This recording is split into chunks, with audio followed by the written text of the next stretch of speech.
Ya, Boleh.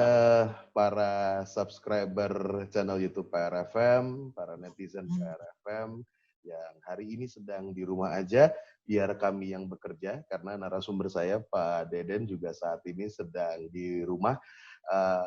Dr. Deden Ramdan yang hari ini saya ajak berbincang. Assalamualaikum, apa kabar? Sehat, Pak Deden? Alhamdulillah, sampurasun, Kang Toto. Sampurasun. Oke, Pak Deden di rumah aja ya? Siap. Iya, sesuai dengan aturan edaran pemerintah ya, Kang ya. Kita Iya, patuh betul. kepada umaro. Jadi Ya, ngajar dari rumah, kemudian semua ya, meeting-meeting dari rumah ya Pak Deden ya. dari rumah, betul, betul, betul. Oke. Kita tuh berharap bahwa semua seperti saya dan Pak Deden ya di rumah aja, kemudian Hmm, juga ya semua hal dilakukan di rumah. Tapi kan kita buka dulu deh dengan cerita PSBB gitu ya, pembatasan sosial hmm, berskala besar. Kalau pengamatan Pak Dede nih melihat bagaimana SBB ya.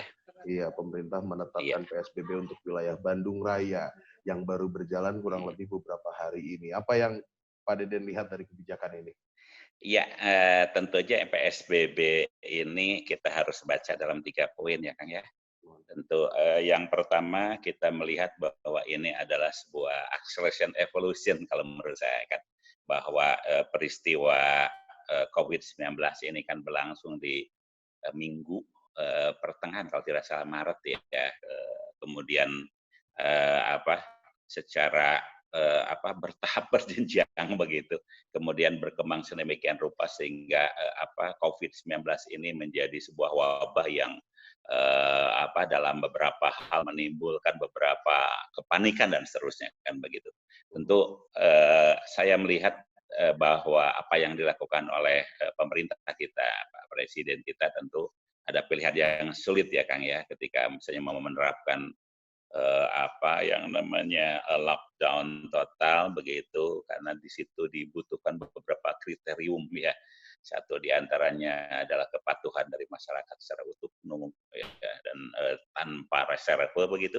Kemudian juga yang kedua ini negara harus menyediakan ya sejumlah logistik yang diperlukan untuk didistribusikan, dialokasikan kepada warga masyarakat yang tidak keluar rumah itu begitu kan. Termasuk yang ketiga juga ya dibutuhkan koordinasi integrasi dari seluruh pihak begitu agar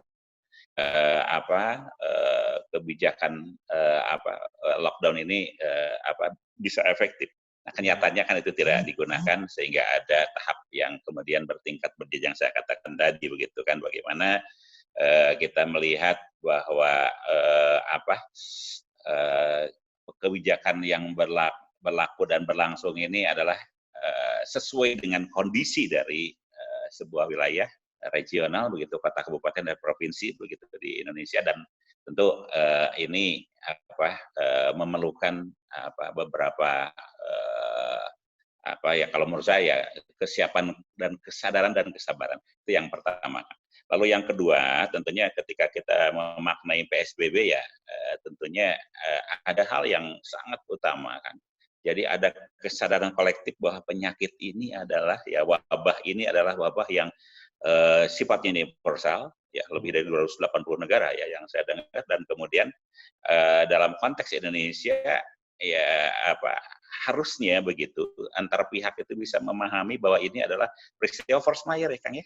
Ya, Ya, ya. peristiwa yang di luar dugaan, peristiwa yang semua orang terkejut, terpana, terperangah begitu, dan dengan kondisi seperti ini banyak hal yang disebut dengan tadi ya, jadi ketidaksiapan gitu dari semua pihak.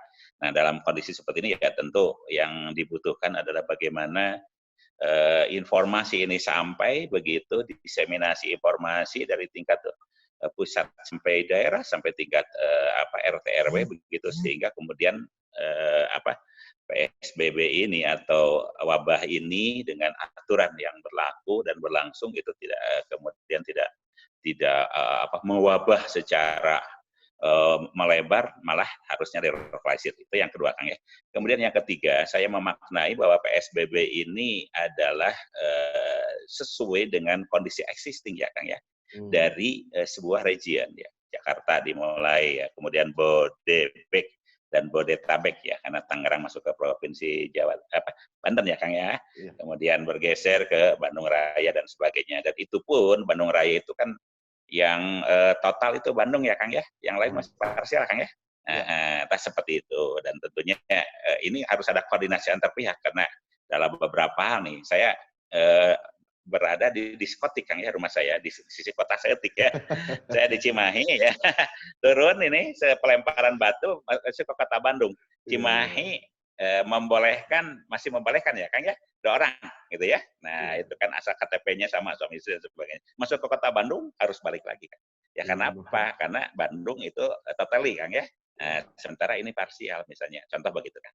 Oke, Pak Dadan mungkin sudah lihat juga video yang kemarin viral ya. Salah satunya adalah video warga yang menolak bantuan.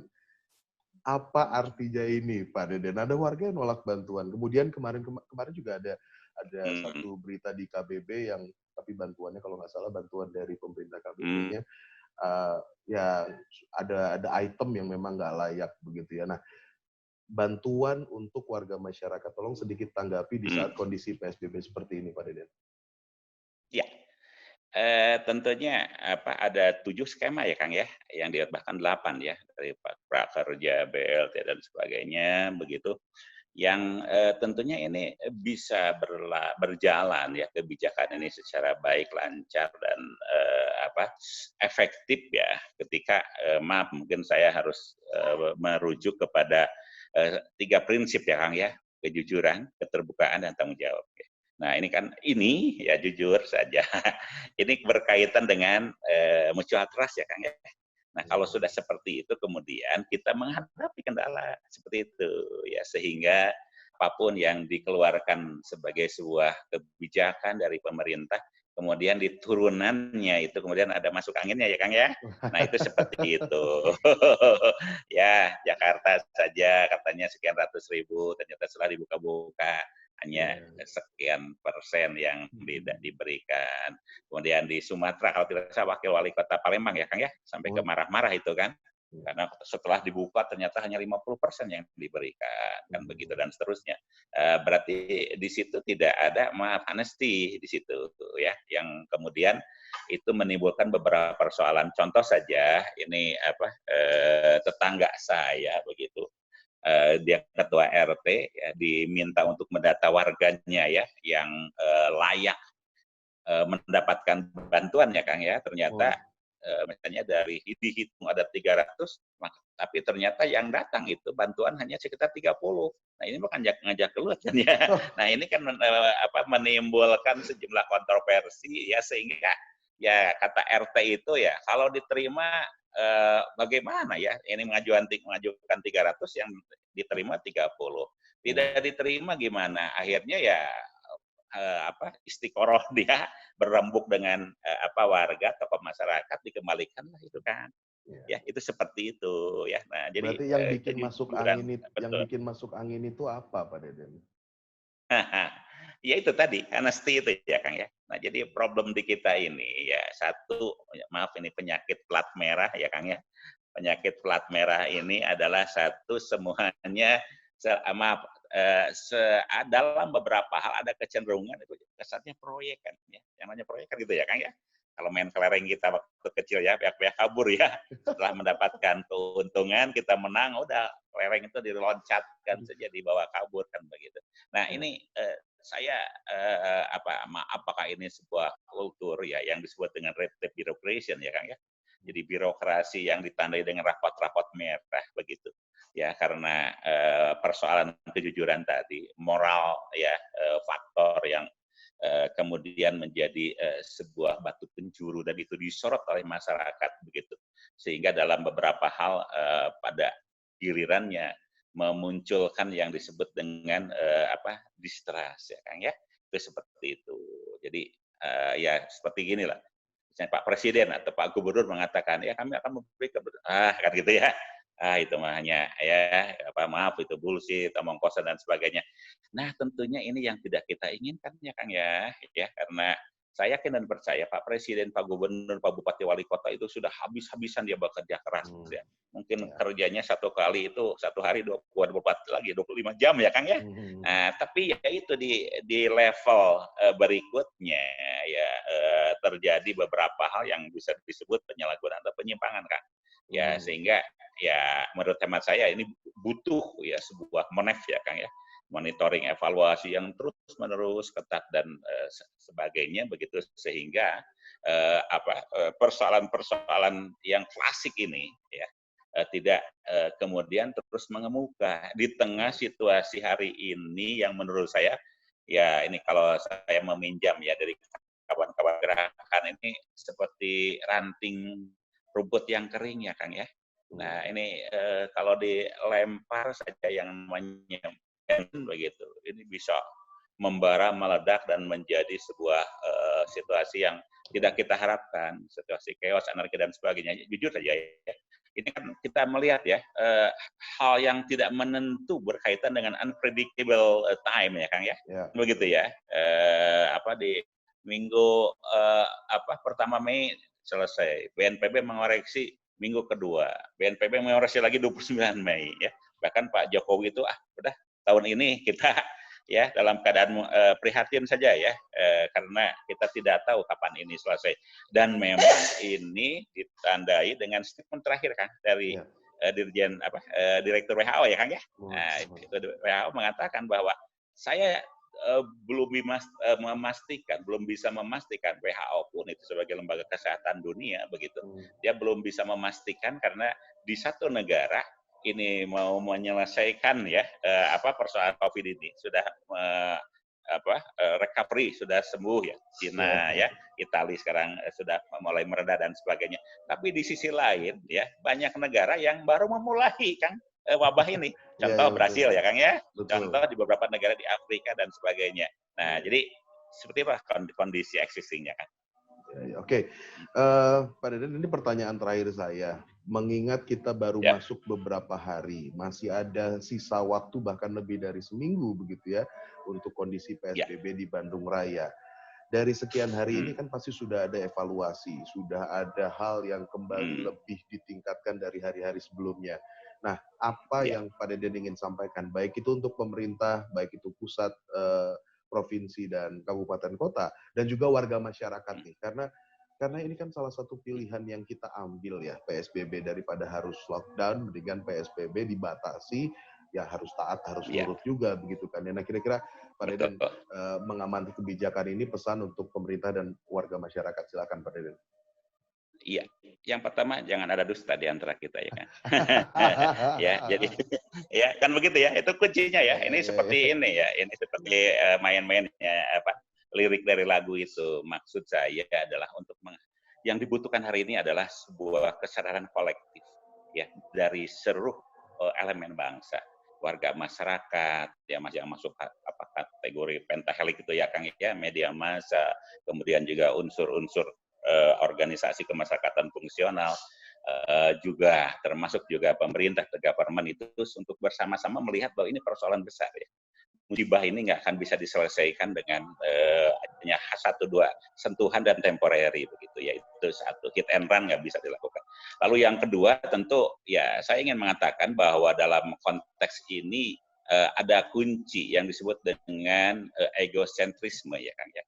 Nah, jadi maaf kata begitu ya, dari informasi saja yang sampai kepada masyarakat ya, itu kan berbeda-beda ya, itu dari BNPB, dari Satgas ya Kang ya, kemudian dari Kementerian Kesehatan, dari Sekretaris Negara Presiden ya, KSP dan sebagainya, itu tidak sama Kang, sehingga Pak Presiden marah kemarin ya, bahwa saya ingin data yang one stop policy ya Kang ya, yang satu pintu gitu kan.